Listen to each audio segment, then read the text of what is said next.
Ja lõpetuseks, ei ole olemas halba ilma, on vale riietus. On algamas periood, kus õuetöödel on kerge külmetuda. Mida endale tööriietuse valimisele ka silmas pidada?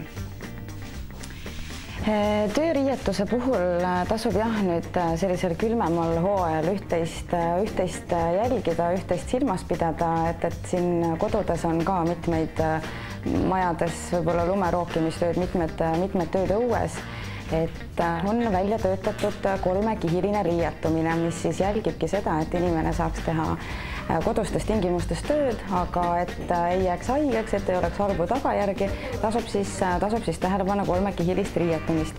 Siin minu selja taga ongi kohe esimene kiht ja tegemist on siis tööpesuga, tegemist on soojapesuga, mille eesmärk on hoida inimese keha, inimese nahk kuivana.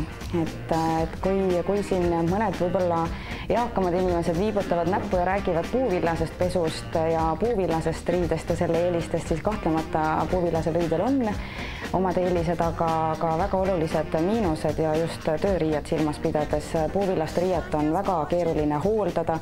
Me kõik teame, mis juhtub puuvillase riidega pesus, kuidas värvid tuhmuvad, mis nendest õmblustest saab ja nii edasi, nii edasi. Ja kuna tööriie on selline riie, mida paratamatult on vaja väga tihti pesta ja temaga toimetada, siis meie Tamrexis oleme sünteetilise riide poolt. Ja tööpesu, minu taga siin on Snickersi tööpesu, aga meil on ka veidikene soodsam, lihtsam, aga sama tõhus ka Oceani tööpesu, mis siis koosneb särgi osast ja pükste osast ja mis ongi siis sellisest spetsiaalsest sünteetilisest materjalist, mis juhib keha niiskuse järgmistesse kihtidesse, nii et kui tööpesu on esimene kiht, siis järgmine kiht peaks olema selline peenekoeline fliis, mis siis seda oma keha poolt toodetud soojust kinni hoiab. Ja fliisi peale oleks siis 3. kiht siis vastavalt ilmastikule, vastavalt vajadusele, kas on siis vaja veekindlat jopet, on vaja soojatesti läbinud jopet, kui on ikkagi töö õues ja ei ole liigutamist, siis kindlasti on sellist paksu ja sooja pufaikat vaja selga. Kui on aga selline liikuv riietus, siis oleks midagi kergemat, mis ei lase lihtsalt külma läbi.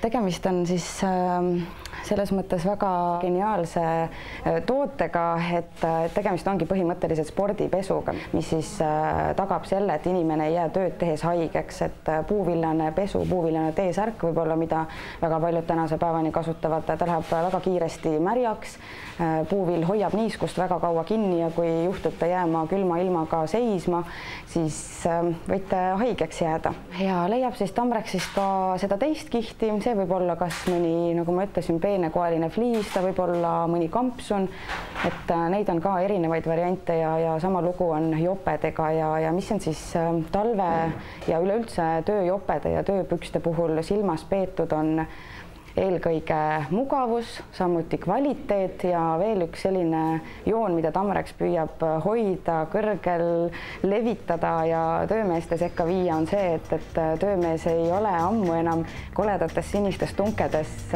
tüüp, kes näeb halb välja ja on kogu aeg must. Et tööriie peab ja saabki olla samamoodi nägus ja pärast tööd ehitusobjektilt võibki uhke tundega minna poodi perele leiba ja viima ostma. Et on siis mugavuse poole pealt jälgitud 3D lõiget, mis järgib keha, mis ei ole sellised sirged lõiked, vaid järgivad siis liigutusi ja järgivad keha. Ja sama lugu on kvaliteetsete materjalidega, kui me räägime siin eelkõige Snickers tööriidest, siis neid on väga kerge hooldada, nad ei võta igasugust pori, tolmu, mustust lihtsalt kinni.